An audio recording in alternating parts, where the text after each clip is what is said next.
नगर निगम चुनावों की घोषणा के साथ ही शहर में राजनीतिक सरगर्मी तेज हो गई है। आगामी 17 मई को होने वाले मतदान को लेकर जहां राजनीतिक दल सक्रिय है, वहीं स्थानीय व्यापारियों और प्रबुद्ध नागरिकों ने चुनाव प्रक्रिया और शहर की मूलभूत समस्याओं को लेकर अपनी स्पष्ट राय सामने रखी है। स्थानीय नागरिक सुधीर आहूजा ने पार्टी आधारित चुनाव प्रणाली पर सवाल उठाते हुए कहा कि टिकट वितरण में समाज सेवा के बजाय राजनीतिक प्रभाव को प्राथमिकता दी जा रही है। उन्होंने बताया है कि वार्ड नंबर 11 से कांग्रेस प्रत्याशी ने नामांकन दाखिल कर दिया है, जबकि भाजपा ने अभी स्थिति स्पष्ट नहीं की है। उनका मानना है कि सब व्यवस्था में आम आदमी की भागीदारी सीमित हो जाती है और केवल राजनीतिक व्यक्तियों को ही अवसर मिलता है। वहीं व्यापारी सुशील शर्मा ने शहर की प्रमुख समस्याओं कूड़ा प्रबंधन और पार्किंग को लेकर चिंता जताई। उन्होंने कहा कि शाम के समय कई स्थानों पर कूड़े के ढेर लग जाते हैं,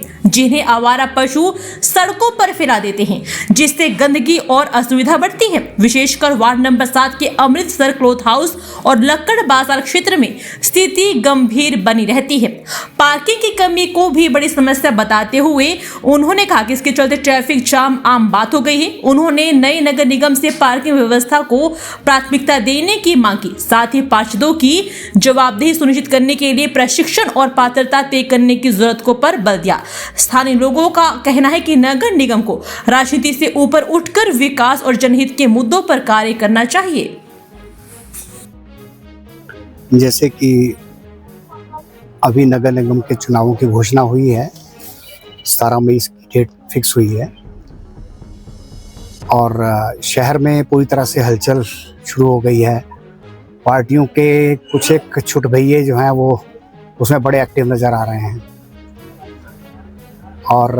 कुछ स्वतंत्र उम्मीदवार जो इंडिपेंडेंट खड़ा होना चाहते हैं वो भी अपनी ग्राउंड वर्क को करना शुरू कर दिया है उन्होंने। उनके नगर निगम के जो चुनाव हो उसमें आने वाले समय में जो हमारी मूलभूत समस्याएं हैं उस पर पूरा फोकस हो और सारे पार्षद उस पर काम करने का प्रयास करें। जिस प्रकार के शहर में जगह जगह कूड़े का ढेर 5 बजे के बाद जो है वो शहर के कुछ चिन्हित प्लेसों पर जगहों पर लोग कूड़े का ढेर लगा देते हैं और उसके आसपास जानवर जो हैं वो उस कूड़े के ढेर को में खाने की खोज में वहाँ आसपास वो पूरा सड़क पे फैला देते हैं और बहुत सारे बुद्धिजीवी वहाँ से क्रॉस करते हैं, पर वो भी उसमें सम्मिलित हो जाते हैं कि कुछ समय के बाद वो भी आके उसमें कूड़ा फेंकना शुरू कर देते हैं। हमारे प्रदेश में जो छोटी छोटी हमारी समस्याएं हैं, जिस प्रकार नगर निगम में हमारी पार्किंग की समस्या है कि अब सड़क के किनारे बहुत सारी गाड़ियों का हजूम दिखाई देता है। सुबह और शाम सड़क पर गाड़ियां खड़ी दिखाई देती हैं, जिसके कारण जो है ट्रैफिक जो है जाम होता है, लोगों को परेशानी होती है। और अगर नगर निगम नया चुन के आता है तो उसमें प्रायोरिटी पर कार पार्किंग के लिए प्रावधान हो और उस प्रावधान से लोगों को कुछ राहत मिले, ताकि वो अपनी कारें जो है पार्किंग में लगाकर जो है चैन की नींद भी सोएं, क्योंकि रात को उठ के देखते भी होंगे कि वहाँ कुछ हो तो नहीं रहा। दूसरा, मैं वार्ड नंबर 7 से हूँ, जिसमें मिसेस पूजा हमारी वार्ड मेंबर रही। लगभग ओवरऑल उनका काम बहुत अच्छा रहा। उनको फ़ोन करने पर वो उपलब्ध हो जाती थी और वो किसी भी कार्य को करने के लिए अग्रसर रहती थी। परंतु एक समस्या जो हल नहीं हो पाई वो थी कूड़े की समस्या। 7 नंबर वार्ड में अमृतसर क्लॉथ हाउस के पास लक्कड़ बाजार में शाम को 5 बजे के बाद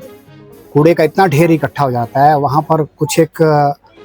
चाट पापड़ी और इस तरह की जो दुकानें हैं छोटी छोटी, वो सारा अपना गंद लाकर वहाँ पर ढेर लगा देते हैं और उसको साफ करने वाला कोई नहीं होता और सड़क पूरी सनी होती है कूड़े से। तो नगर निगम इस पर ध्यान दे थोड़ा सा कि, और मैं सोलन के निवासियों से और आसपास के शहरियों से एक प्रार्थना करना चाहूँगा कि वो जो हैं वो अपने कूड़े को घर के बाहर रखें, ताकि जब नगर निगम आपके घर से कूड़ा कलेक्ट करने का कार्य कर रही है, तो आपको एक पर्टिकुलर प्लेस पे जाकर ढेर लगाने की कोई आवश्यकता नहीं है। आप नगर निगम को पैसे भी दे रहे हैं और साथ में शहर को गंदगी भी दे रहे हैं, तो दोनों काम एक साथ नहीं आपको करने चाहिए। आपके घर के बाहर से नहीं उठाता है तो आप कंप्लेंट करें नगर निगम में कि हमारे यहाँ से कूड़ा नहीं जा रहा है, तो आप कृपा करके इसको उठाने का कृपा करें। पार्षद जो हैं, अब इनकी किस तरह से पार्टियां इनको चुनती हैं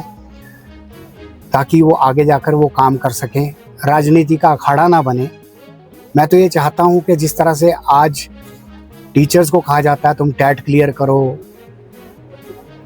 बीएड करो, आप ये करो वो करो, उस तरह से पार्षद के लिए भी एक ऐसे इंस्टीट्यूट होना चाहिए जहाँ उनको ट्रेनिंग करने के बाद उनकी एलिजिबिलिटी हो, और अगर वो सफल सिद्ध नहीं होते हैं तो उनको दोबारा इलेक्शन लड़ने का कोई भी अधिकार नहीं होना चाहिए।